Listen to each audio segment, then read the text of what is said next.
Hey, what up, everybody? This is Stevie Breach coming. I'm watching the Final Resolution pay-per-view right now, and honestly, it's been a pretty good damn show, except for the Abyss and segment with him trying to be convinced of him being Abyss. I thought everything was great. The 2 out of 3 falls angle match was great. I'll have a full-on review and results thing of this later, but I honestly just watched one of the worst Feast or Fired results of all time.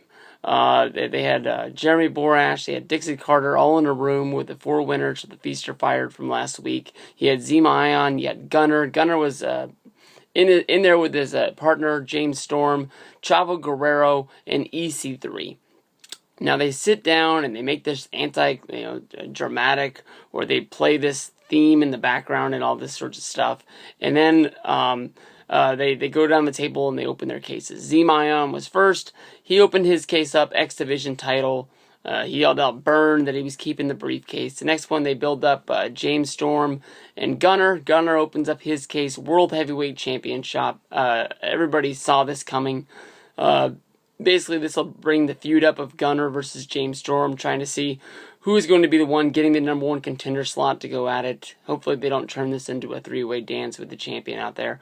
This is when it got ridiculous and dumb. They built it up like EC3 sitting at the end of the table and Chavo Guerrero were going to open up these at the same time. Right at this point, Sting comes walking into the picture. This is a room with only one door, by the way. And the door is in camera shot, which means Sting has been standing in that corner the whole time. And he just walks up and he surprises everybody in the room. Nobody saw him there. Was he just hiding in the shadows of this one room that's well lit up from all the camera lights that are in there? I have no clue how they're going to explain that one.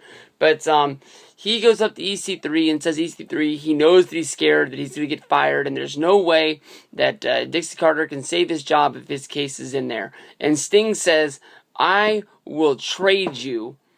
If you give me that one case for one match, I will take whatever's in there. And the first thing that came to my mind was that Sting was going to basically grab the case that said fired and have his one exit match be against EC3, and then maybe we can get this dream Undertaker versus Sting match at WrestleMania. But then my mind thought, the only other thing that Sting could get out of that case is a tag team championship shot, which means Sting is going to gamble his career for one shot at the tag team title in TNA. Dumb. Fucking stupid. EC Carter looked like he was going to make the trade, but at the last minute pulled back, opened up his case to reveal that he had won a tag title shot.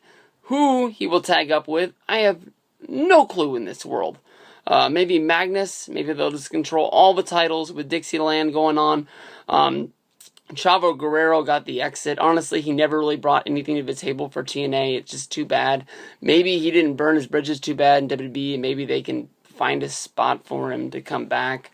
I'm not really sure. Maybe TNA will bring him back, much like the days of them bringing everybody else back who's lost a Feast or Fired match, much like Curry Man. He was the smartest man last week, just taking off and ditching that match. But here we go. We got the big Chicks match coming on next, so we'll get back to watching some more Impact and Final Resolution. But, man, that was bad.